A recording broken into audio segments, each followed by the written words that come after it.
আসসালামু আলাইকুম। আজকে যে টপিক্সটা আলোচনা করব সেটি হচ্ছে টেন্ডা F3 মডেলের N300 এই রাউটারটি কিভাবে কনফিগার করতে হয় সেটি আমরা দেখব। সো চলুন দেখে নেওয়া যাক।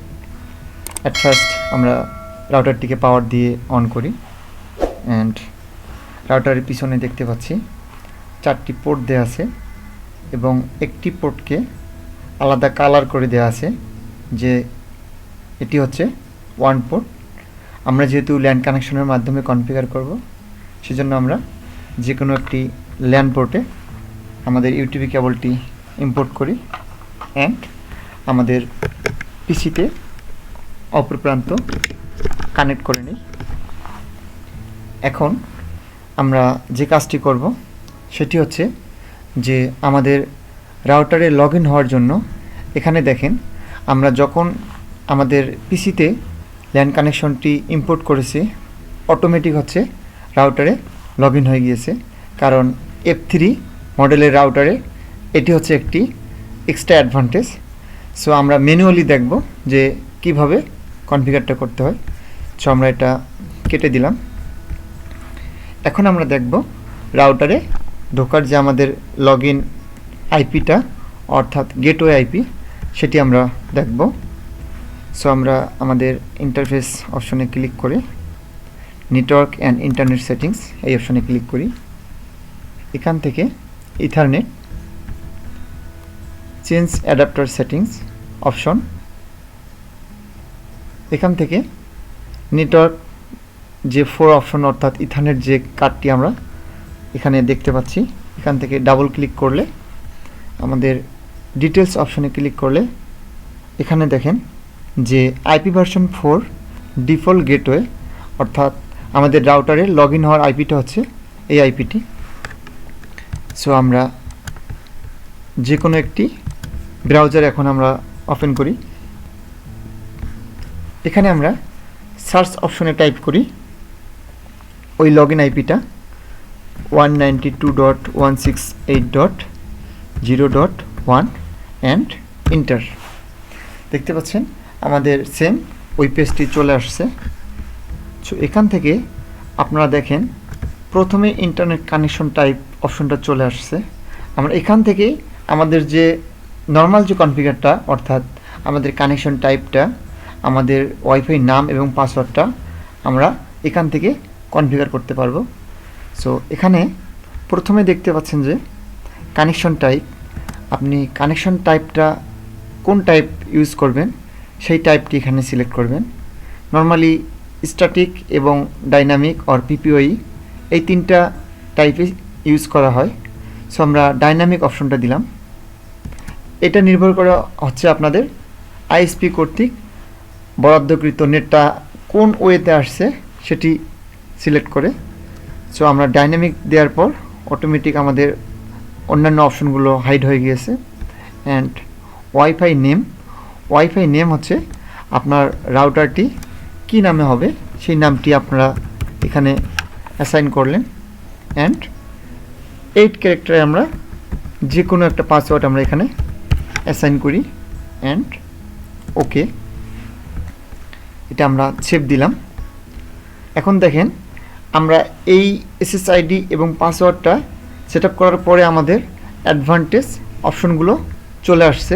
এখানে স্ট্যাটাসে হচ্ছে যে আমাদের যদি ওয়ান কানেকশনটি কানেক্ট থাকতো তাহলে আমার এখানে সবুজ একটি চিহ্ন দেখাতো এবং আমার রাউটারের মধ্যে কতগুলো ক্লায়েন্ট অর্থাৎ ডিভাইস আছে এখানে শো করতো। ইন্টারনেট সেটিংস হচ্ছে যে আমাদের রাউটারটি কোন মুডে আমি ইউজ করব। রাউটারে একাধিক মুড থাকে। সো নর্মালি যেহেতু আমরা বাসাবাড়ির জন্য ইউজ করব সেজন্য রাউটার মুডেই রাখবো।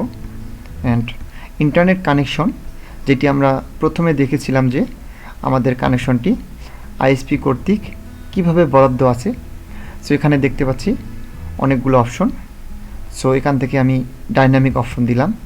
যদি আমি স্ট্যাটিক অপশন দিই তাহলে আইএসপি কর্তৃক যে আমার ম্যাকের অ্যাগেনস্টে আইপিটি বরাদ্দ করেছে সেই আইপিটি আমরা এখানে অ্যাসাইন করব।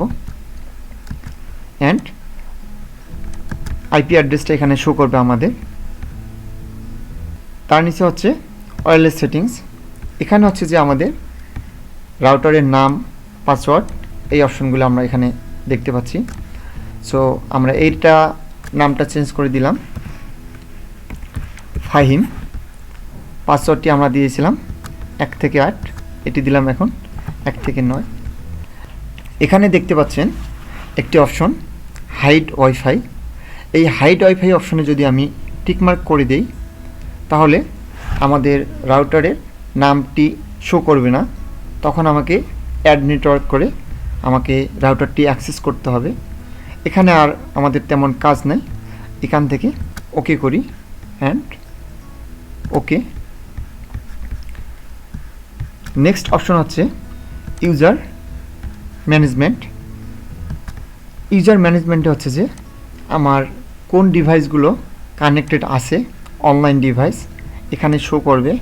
এবং আপনি কোনো ডিভাইসকে যদি আপনি চাচ্ছেন যে আপনার ডিভাইসকে অ্যাক্সেস করতে পারবে না, আপনি এখান থেকে সেই ডিভাইসগুলোকে ব্লক করে দিতে পারবেন। আমাদের যেহেতু কোনো ব্লক করা নেই, সো এখানে নো ডিভাইস দেখাচ্ছে। নেক্সট হচ্ছে ব্যান্ডউইথ কন্ট্রোল। আপনি যদি আপনার ইউজারকে, অর্থাৎ এই রাউটারের এগেনস্টে যে ক্লায়েন্টগুলো কানেক্টেড আছে সেই ক্লায়েন্টদেরকে যদি আপনি ডাটা স্পিডটা লিমিট করে দিতে চান, সো এখান থেকে দিতে পারবেন। নেক্সট হচ্ছে প্যারেন্টাল কন্ট্রোল। প্যারেন্টাল কন্ট্রোল হচ্ছে যে আপনার এখানে কোনো ওয়েবসাইটকে আপনি রেস্ট্রিকশন, অর্থাৎ যে অনেক সময় আমাদের বাসা বাড়িতে দেখা যাচ্ছে যে অনেক ওয়েবসাইট সবাই ইউজ করতেছে, সো সেই ওয়েবসাইটগুলোকে যদি আপনারা ব্লক করে রাখতে চান, সো এই অপশনটি আমরা এখান থেকে করতে পারবো। পারমিট করে দিবেন নাকি ফরবিট, এটা আপনারা এখান থেকে করতে পারবেন। এখানে দেখেন আমি যদি অনলি পারমিট দেই আনব্লক ওয়েবসাইট, অর্থাৎ সাপোজ আমি ওয়েবসাইটটি দিলাম youtube.com। দেখেন আমাদের এই ওয়েবসাইটটি কিন্তু অ্যাড হয়ে গিয়েছে এবং আপনি আরও অনেকগুলো ওয়েবসাইট আপনি অ্যাড করে দিতে পারবেন। এখন এই রাউটারের এগেনস্টে কোনো ক্লায়েন্ট ইউটিউবটা অ্যাক্সেস করতে পারবে না। নেক্সট হচ্ছে অ্যাডভান্স। অ্যাডভান্স হচ্ছে যে আপনার আইপি এবং ম্যাকগুলো আপনি বাইন্ড করতে পারবেন, যে কোন ডিভাইস কোন আইপিটা পেয়েছে সেই আইপিটা এখানে টাইপ করবেন এবং ম্যাকটা এখানে টাইপ করে ওই ইউজার শুধু আপনার অ্যাক্সেস করতে পারবে, আদারওয়াইজ কেউ অ্যাক্সেস করতে পারবে না। নেক্সট হচ্ছে অ্যাডমিনিস্ট্রেশন।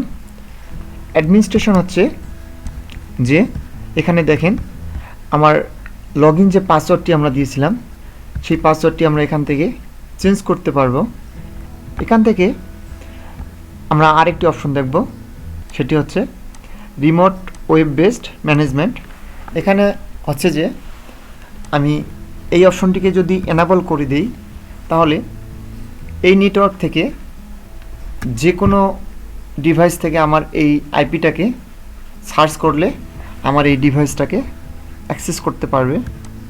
এবং নিচে দেখতে পাচ্ছেন আমাদের রাউটারটিকে রিবুট করতে পারবো, এখান থেকে রিসেট করতে পারবো, এখান থেকে আমাদের কনফিগারটা ব্যাকআপ করে আমরা রিস্টার্ট করতে পারবো।